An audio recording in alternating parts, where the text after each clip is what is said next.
Hi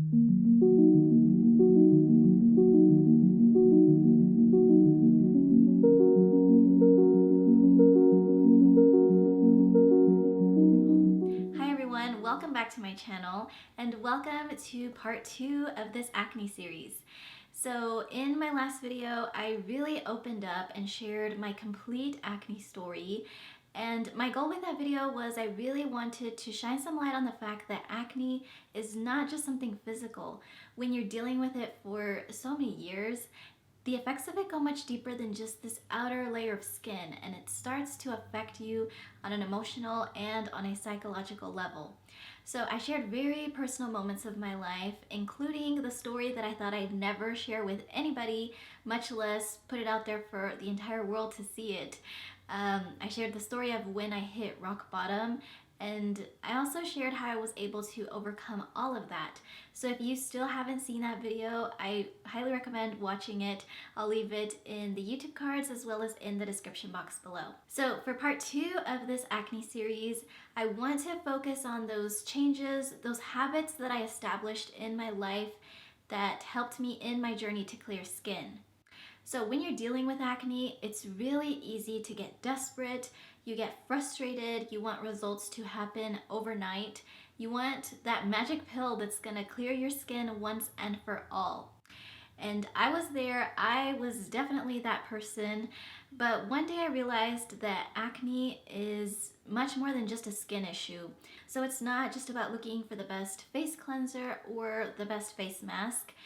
It's much more than that, and this acne experience reminded me to see myself as one whole being again, and to go back to the basics and give my body those fundamental needs.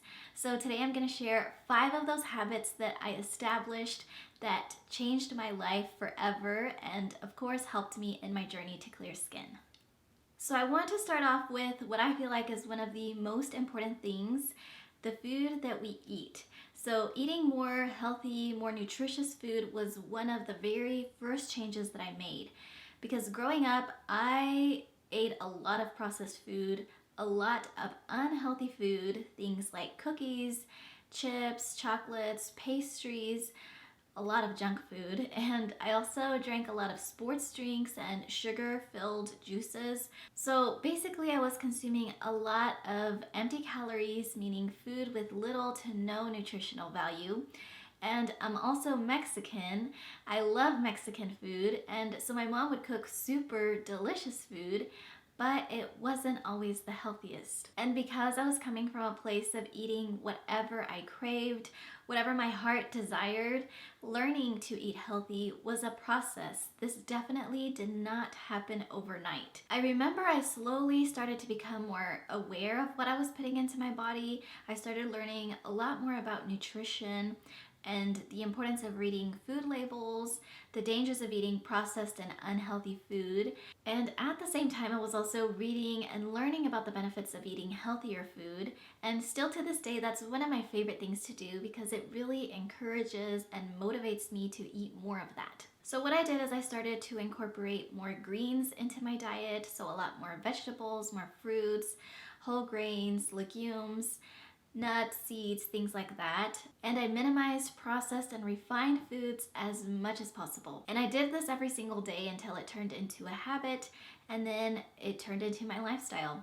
It's also important to mention that eating healthy is not about being perfect, whatever that means, because I feel like that's one of the reasons why many people give up on their health journey. They give up on eating healthy because they feel like it's very restrictive, and it doesn't have to be that way. So my approach to eating healthy very early on was to not restrict myself, to not judge myself, and I encourage everyone to do the same. So don't judge yourself if you eat out or if you have a cookie or a handful of chips or whatever it is that you have, because it's not what you do sometimes. It's what you're doing most of the time. That's what's going to make the difference. And I think one of the best tips that I can give to somebody that's just getting started on their health journey is, rather than having the mentality of eliminating things from your diet, adopt the mentality of what's a healthier alternative. So start by looking for healthier alternatives to the things that you love and consume already. So let's pretend that you love McDonald's fries and you eat them regularly because you just love them so much. So instead of going and buying some fries at McDonald's, try making them yourself at home and bake them instead of frying them. So you see, that's already going to be a much healthier alternative than going and buying some fries at McDonald's. And then maybe once you get a hold of that, you master that, maybe you can try baking sweet potato fries, since sweet potatoes are generally more nutrient dense than regular white potatoes. So as you can see with this mentality, there's always room for improvement. There's always going to be healthier options. And at the same time, it's also a smoother transition into eating healthier, because this way you don't feel like you're completely eliminating something from your diet. And the chances of you giving up are going to be less because it's a much smoother transition. And eating healthy is also about finding what foods work for you and which foods do not, because what works for me may not work for you. And the reality is that every single one of our bodies is different. We all have different needs and different triggers too. So I remember one of the very first things that I did was switch from cow milk to almond milk, because I realized that my body did not like cow milk. So as you can see, every person's health journey is going to be very unique. It's going to be very personalized. So it's really more about learning to listen to your body and find what works best for you. Another huge part of my healing came from learning how to minimize stress and learning how to take care of my mental and emotional well-being. I used to be a person that stressed out very easily. I remember I would easily get overwhelmed, and it was really hard for me to just give myself a break. I would just keep going and going. I would push past my limits until I was basically burnt out, and that is no way to live. During this time, I also had zero awareness of my emotions. It was really hard for me to express my feelings because I just wasn't aware of them. So having that ability to manage them was just not going to happen because I had no control over them. It was the opposite. They had control over me. And the truth is, our mental health affects our physical health, and they're both equally as important.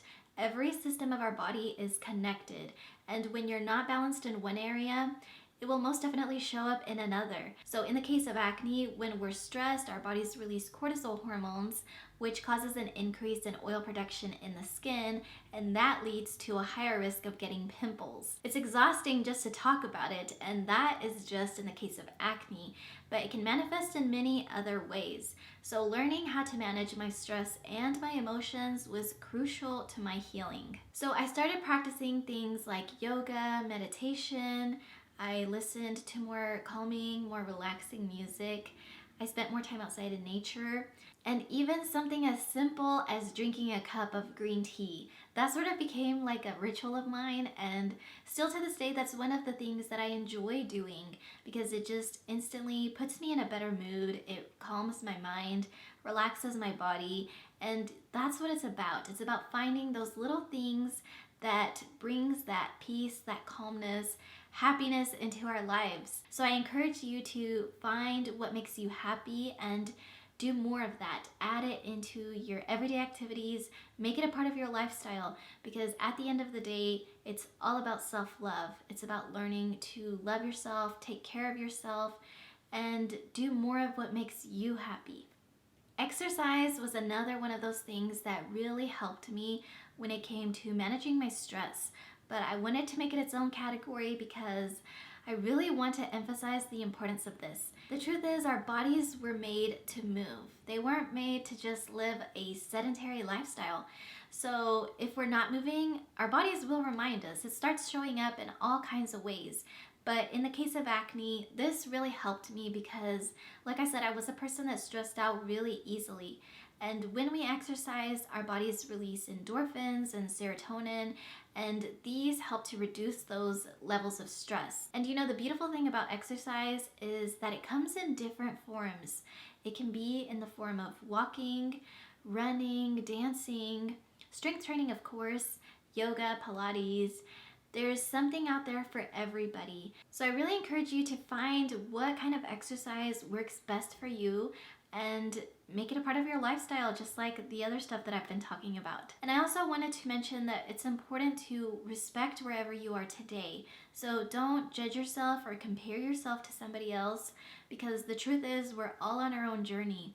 So just listen to your body and be kind to yourself. I feel like because this one is so simple, it can easily be overlooked. And usually when I mention this to somebody, they'll typically roll their eyes or say something like, yeah, like it's not that important. But I think that we forget that our bodies are more than 60-70% water, and it needs it in order to function at its optimal level. There's not a single organ in our body that doesn't require it. And our skin is the largest organ of our body. It's mostly made up of water. So I feel like there's not much more to say except that without water, our skin simply cannot be at its best. And you know how most people recommend drinking 8 glasses of water a day? Well, I have never really liked that advice because I just feel like it's so general and it doesn't take into consideration our lifestyle, whether we exercise or not, what kind of environment we live in, how much we weigh. All of these factors have a say in how much water we should be drinking and how much water our body needs. So a good rule of thumb that I have been following for the last few years, I actually got this from a teacher in one of the courses that I took when I was getting certified in natural health. I took an entire course on water. So he recommended to drink half of your body weight in ounces. So let's say that I weigh 160 pounds. So 160 divided by 2, that would be 80. So 80 ounces of water, that is like the minimum amount of water that I should be drinking, because obviously if I'm exercising or if it's hot outside and I'm sweating out a lot of it, it's gonna have to be replenished. So that number, 80 ounces, just serves more like a good starting point. And then depending on all those other factors, I would drink more as I see needed. So I just wanted to share that with you because I found that really helpful. I felt like it was much more helpful than just drink 8 glasses of water a day. I love drinking water. I carry water with me everywhere I go, but it wasn't always this way. Just like with everything else, this was a process. When I was dealing with acne, I was definitely not drinking enough water, but once I realized the importance of it, I made it a priority and made sure to drink plenty of it. Just like water, I feel like the power of sleep is also something that is extremely undervalued, especially with the lives that we live today. It's really easy to just put it on the back burner and pretend like it's not that important, but it really is, and it's one of our body's fundamental needs. So our bodies heal when we sleep. So if we're not sleeping, our bodies are not healing, and that includes our skin as well. Not getting enough sleep can also affect our hormones, and if your acne is hormonal, you can see how getting enough sleep is super important. And if you're looking for something to help optimize your sleep, I highly recommend reading the book Why We Sleep by Matthew Walker. That book is one of the best resources that I have come across when it comes to sleep. It's full of research and information that's shocking, but at the same time, it's really motivating.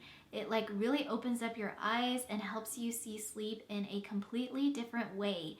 And it makes you want to fix your sleeping schedule and prioritize your sleep. I remember that I just read the very first paragraph and I instantly wanted to get into bed, go to sleep, and fix my sleeping schedule because it was really off. So if sleep is something that you struggle with, I highly recommend reading that book. So those are the 5 habits that have made the biggest difference in my life and of course in my skin. So I hope this video encourages you to see yourself as a whole again, take a look at every area of your life, find where your imbalance is, and take action. That's the most important part. So if there's any way that I can help you, let me know in the comment section below. Otherwise, I wish you all the best in your journey, and I will see you next time for part 3 of this acne series. Bye.